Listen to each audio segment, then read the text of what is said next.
School, যখন দিনের বেলা তোদের মতো ছেলে খেলবে আর রাতের বেলা হাওয়া খেলবে। অর্থাৎ প্রশস্ত একটা স্কুলে আমরা যখন পা দিই, শিক্ষক এবং ছাত্রদের এই যে কলকাকলিতে যখন মুখরিত হয়, তখন একটা বিষয় আমাদের মনে পড়ে যে আমরা স্কুলে আসছি কেন? স্কুলে কি শুধুই আসা, শুধু আসা যাওয়া, শুধু স্রোতে ভাষা? হ্যাঁ, এটা একটু ভাবতে হবে। তাহলে স্কুলে ছাত্র সবাই চাইলেই কিন্তু হতে পারে না। ছাত্র হলে কিন্তু পরবর্তীকালে শিক্ষক হওয়া যায়, বড় পণ্ডিত হওয়া যায়, তার সঙ্গে সঙ্গে কোনোদিন ম্যাজিস্ট্রেট হওয়া যায়, বিচারক হওয়া যায়, ডাক্তার হওয়া যায়, ইঞ্জিনিয়ার হওয়া যায়, বড় অফিসার হওয়া যায়। আবার শিক্ষকতা যেমন একটা বড় পেশা, ছাত্র হওয়া যেমন একটা বড় পেশা, তেমনি ছাত্রের সম্পূর্ণ উন্নয়ন অর্থাৎ পুরোপুরি উন্নয়ন করতে গেলে কিন্তু স্কুলের প্রয়োজন আছে। সম্পূর্ণ উন্নয়নটা কি? এই তোরা আসছিস, সম্পূর্ণ উন্নয়ন কিভাবে হবে? না, আমরা খেলবো, আমরা পড়বো, আমরা সাংস্কৃতিক উন্নয়ন ঘটাবো, আমাদের ভাষা শিখবো, আমরা গান শিখবো, আমরা আলোচনা করতে শিখবো, সমালোচনা করতে শিখবো। তাহলে এইরকম কি আমাদের স্কুল হয়েছে?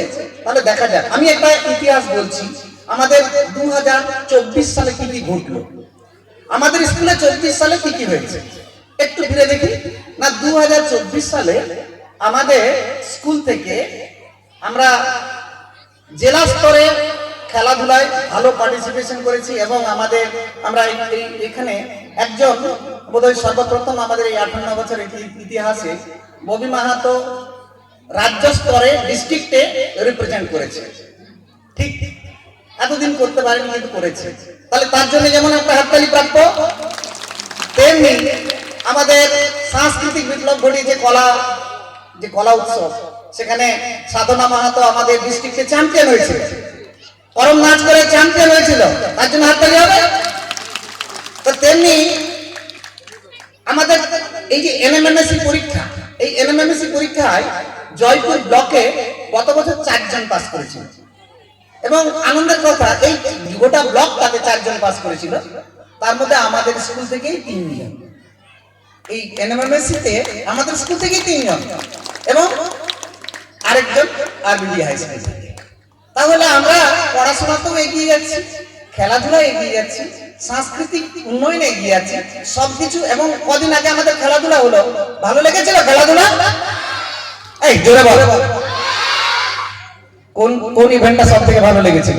কোনটা সব থেকে বেশি ভালো লেগেছিল? দেখি তোরা যদি দেখেছিস তাহলে তোদের ভালো লেগেছে। কোন অংশটা ভালো লেগেছে? 800 মিটার। বাহ, 800 মিটারে কে চ্যাম্পিয়ন হয়েছে? না, মনে নেই। ঠিক আছে, আমাদের প্রত্যেকটা বিভাগই সুন্দর হয়েছে। ঠিক আছে, প্রত্যেকটা বিভাগ সুন্দর হয়েছে এবং এই বিভাগগুলো সুন্দর হয়েছে কার সহযোগিতায় জানিস তো? শিক্ষকরা সুন্দর করে পরিচালনা করেছেন। তাহলে শিক্ষকদের জন্য হাততালি। এবং এই যে রেজাল্টটা কারা করেছেন, কিসের জন্য রেজাল্ট হচ্ছে ভালো?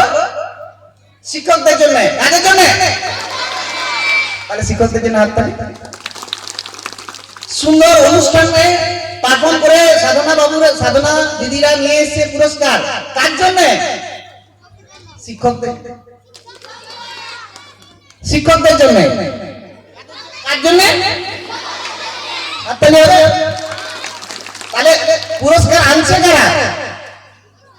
ছাত্ররা। কারা? ছাত্রছাত্রীরা। কারা আনছে পুরস্কার? কারা পুরস্কার?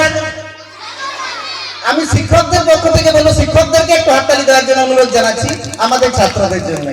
আর তোরা নিজেরাও একটা হাততালি দিয়ে নে, তোরা সত্যিই ভালো করছিস রে। তবে হ্যাঁ, এই ভালো লাগাটা ভালো, এটা চালিয়ে যেতে হবে, সুন্দর করতে হবে। আর একটা জিনিস মনে রাখবি, স্কুলে আমরা শুধুমাত্র বইয়ের পঠন পাঠনে সীমাবদ্ধ তো নই। এখান থেকে আমরা যাতে কোনো দুষ্টু মানুষে না পরিণত হই, নৈতিক চেতনা, বুদ্ধিবৃত্তির বিকাশের সঙ্গে সঙ্গে নৈতিক চেতনার বিকাশ, অন্যান্য সৃষ্টিমূলক সৃষ্টির বিকাশ, এগুলো সব আমরা করব। তার সঙ্গে সঙ্গে শরীরটাকেও গঠন করব। ঠিক তো? ঠিক তো? তাহলে আজ থেকে আমাদের একটা ব্রত হলো, পরের বছর তোরা চ্যাম্পিয়ন হবি। কে চ্যাম্পিয়ন হতে চায় হাত তুলতে দেখি। সবাই তো। আমার স্কুলে এতগুলো হাত যদি চ্যাম্পিয়ন থাকে, প্রধান শিক্ষক হিসেবে আমি সত্যি গর্বিত। তাহলে তোদের একটা প্রধান শিক্ষকের জন্য হাততালি দেয়। স্যারেরা এগিয়ে নিয়ে যাচ্ছে। হ্যাঁ, ধন্যবাদ।